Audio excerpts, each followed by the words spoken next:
नमस्कार. मागच्या भागात आपण आंतरराष्ट्रीय राजकारण म्हणजे काय हे पाहिले होते. आज आपण आंतरराष्ट्रीय राजकारणाचे स्वरूप पाहणार आहोत. हॅन्स मॉर्गॅन्ता म्हणतो, इतर सर्व राजकारणाप्रमाणे आंतरराष्ट्रीय राजकारण म्हणजे सत्ता संघर्ष होय. त्यामुळे आंतरराष्ट्रीय राजकारणात सत्ता आणि सत्तेपासून संघर्ष ही कायम चालणारी प्रक्रिया आहे. मग राजकारणी स्वातंत्र्य, सुरक्षितता, प्रगती, धार्मिक, सामाजिक व आर्थिक असे काहीही सांगत असले तरी त्यांचे मूलभूत उद्दिष्ट सत्ता प्राप्ती हेच असते. कारण राजकारणामध्ये राजकीय अथवा अराजकीय असे कोणतेही उद्दिष्ट असले तरी ते प्राप्त करण्यासाठी सत्ता ही आवश्यकच असते. मग ते धर्मयुद्ध असो किंवा विड्रो विल्सनची लोकशाही असो किंवा हिटलरचा साम्राज्यवाद असो, या सर्वांसाठी सत्ता ही आवश्यकच असते. त्यामुळे सत्तेसाठी संघर्ष ही वस्तुस्थिती आहे. आंतरराष्ट्रीय राजकारण हे सत्ता स्पर्धेचे राजकारण आहे व त्यात निरनिराळी राष्ट्रे निरनिराळ्या भूमिका पार पाडत असतात. परंतु आंतरराष्ट्रीय राजकारणात सर्वच राष्ट्रे सारख्या प्रमाणात भाग घेतात असेही नाही.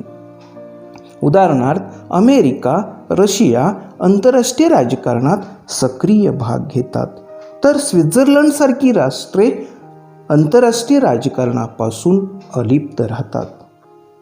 असे जरी असले तरी आंतरराष्ट्रीय राजकारणात राष्ट्रांची भूमिका ही कायमची असते असे मात्र नाही. स्थल, काल, परिस्थितीनुसार राज्याच्या भूमिकेमध्ये बदल होत असतो. उदाहरणार्थ, चीनबाबत 1949च्या क्रांतीनंतर अमेरिकेची शत्रुत्वाची भूमिका होती. मात्र त्यानंतरच्या काळातील घडामोडींचा विचार करता त्यांच्यात जवळीकता निर्माण झाली होती. मात्र कोरोनाचा चीनकडून आंतरराष्ट्रीय क्षेत्रामध्ये झालेला प्रसार, त्यामुळे अमेरिका आणि चीन यांचे संबंध बिघडलेले आहेत. म्हणजेच आंतरराष्ट्रीय राजकारणात राष्ट्रराज्यांच्या भूमिकेत बदल होत असतो. सत्ता म्हणजे मानवाचे निसर्गावरील नियंत्रण नव्हे, एखादी कलात्मकता साध्य करणे असेही नव्हे, तर सत्ता म्हणजे एका व्यक्तीने दुसऱ्या व्यक्तीचे मन आणि कृती यांचे नियंत्रण करण्याची पात्रता होय. राजकीय सत्ता म्हणजे एका देशाचे राज्यकर्ते व जनता यांचे विचार व कृती यांचे नियंत्रण करणे म्हणजे राजकीय सत्ता होय. आंतरराष्ट्रीय राजकारणात राष्ट्राची सत्ता ही त्या राष्ट्राचे लष्कर असेल, शस्त्रास्त्र व इतर शक्तीची साधने यावरती अवलंबून असते.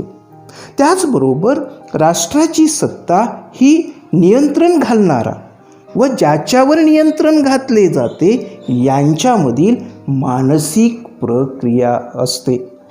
आंतरराष्ट्रीय राजकारणात जर सत्तेचा वापर करायचा असेल तर दुसऱ्यावरती प्रभाव पाडण्याची पात्रता असली पाहिजे. म्हणूनच कोणतेही राष्ट्र आपल्याकडे लष्कर, शस्त्रास्त्र ठेवते, याचे कारण दुसऱ्या राष्ट्राने त्याच्यावरती लष्करी कारवाई करू नये अथवा केलीच तर त्या संभाव्य धोक्याला तोंड देता यावे. आंतरराष्ट्रीय राजकारण म्हणजे सत्ता संघर्ष ही काही कायमची अवस्था नाही. उलटपक्षी सत्ता संघर्ष ही तत्कालीन बाब आहे व सत्ता संघर्ष काळाच्या ओघात संपुष्टात येतो असे जरी मत मांडले असले तरी हे मत चुकीचे आहे. कारण आंतरराष्ट्रीय राजकारणात सत्ता संघर्ष ही वस्तुस्थिती आहे. त्यामुळे आंतरराष्ट्रीय राजकारणातील सत्ता संघर्ष संपुष्टात येईल असे म्हणणे आत्मघातकीपणाचे होईल. कारण सत्तेची लालसा हा निसर्गाचा नियम आहे. दुसऱ्यावरती आपला प्रभाव राहावा ही वृत्ती घरापासून ते आंतरराष्ट्रीय पातळीपर्यंत कायम आहे. कुटुंबात देखील सत्ता संघर्ष हा असतोच आणि समाजातील सर्व पातळीवरती सत्ता संघर्ष दिसून येतो. सत्ता प्राप्त करणे, असलेली सत्ता टिकवणे, त्याच्यामध्ये वाढ करणे, आपल्या विरोधकांना सत्तेपासून दूर ठेवणे यासाठी संघर्ष हा अटळ असतो. लोकशाहीमध्ये अगदी स्थानिक पातळीपासून राष्ट्रीय पातळीपर्यंत सत्ता संघर्ष स्पष्ट दिसतो. म्हणून अशा परिस्थितीत आंतरराष्ट्रीय राजकारणात सत्ता संघर्ष ही तात्पुरती बाब आहे असे म्हणणे म्हणजेच वस्तुस्थिती नाकारण्यासारखे आहे. आंतरराष्ट्रीय राजकारणाचे स्वरूप पाहत असताना आंतरराष्ट्रीय राजकारण हे शास्त्र आहे का हे पाहणं आवश्यक आहे.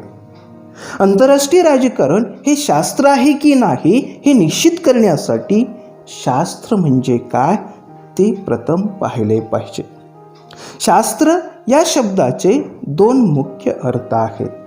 एक संकुचित अर्थ आहे आणि दुसरा व्यापक अर्थ आहे.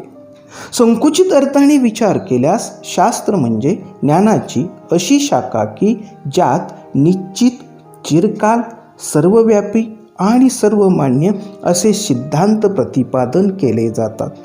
तसेच त्याच्या आधारावर भविष्यात घडणाऱ्या घटनांची, परिणामांची निश्चितपणे घोषणा करता येते. उदाहरणार्थ भौतिकशास्त्र, रसायनशास्त्र, गणितशास्त्र इत्यादी. शास्त्राचा व्यापक अर्थाने विचार केल्यास एखाद्या विषयाचे निरीक्षण आणि अनुभव याच्या आधारे ज्ञान प्राप्त करणे, त्याची तर्कशुद्ध तसेच पद्धतशीर मांडणी करणे व त्या आधारावर विशिष्ट सिद्धांत प्रतिपादन करणे म्हणजे शास्त्र होय.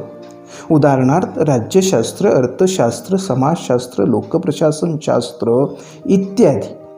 थोडक्यात व्यापक अर्थाने आपण विचार केल्यास आंतरराष्ट्रीय राजकारण हे इतर सामाजिक शास्त्राप्रमाणे एक शास्त्र आहे.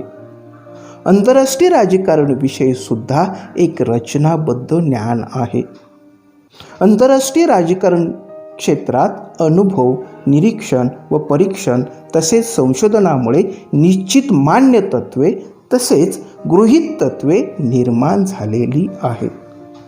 आंतरराष्ट्रीय राजकारण अभ्यासाचे निश्चित असे सूत्र असून ऐतिहासिक तसेच वर्तमानकालीन आंतरराष्ट्रीय संस्थांचा त्यात अभ्यास केला जातो.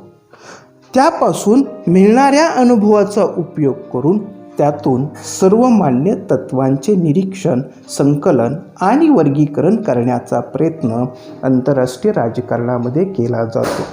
म्हणून आंतरराष्ट्रीय राजकारण हे एक सामाजिक शास्त्र आहे असे म्हणता येते. या बाबतीत 3 वेगवेगळे दृष्टिकोन दिसून येतात. हॅन्स मॉर्गॅन्था, बर्न्स इत्यादी विचारवंतांच्या मते आंतरराष्ट्रीय राजकारण एक स्वतंत्र ज्ञानशाखा असून तिचे स्वतःचे असे संशोधनाचे क्षेत्र आणि अभ्यासाची पद्धती आहे. मात्र इतर काही विचारवंतांच्या मते आंतरराष्ट्रीय राजकारणाच्या अभ्यासाची स्वतंत्र अशी पद्धती अद्याप निर्माण झालेली नाही. या 2 परस्पर विरोधी दृष्टिकोना व्यतिरिक्त तिसरा दृष्टिकोन असा की आंतरराष्ट्रीय राजकारण एक शास्त्र विषय म्हणून पुरेसा विकसित झालेला नाही. मात्र भविष्यात एक शास्त्र म्हणून हा विषय निश्चितपणे विकसित होईल अशी सुप्त क्षमता या विषयामध्ये आहे. अशा पद्धतीने आपल्याला आंतरराष्ट्रीय राजकारणाचं स्वरूप सांगता येईल. आंतरराष्ट्रीय राजकारणाचे बदलते स्वरूप याविषयी आपण पुढच्या भागामध्ये चर्चा करणार आहोत. धन्यवाद.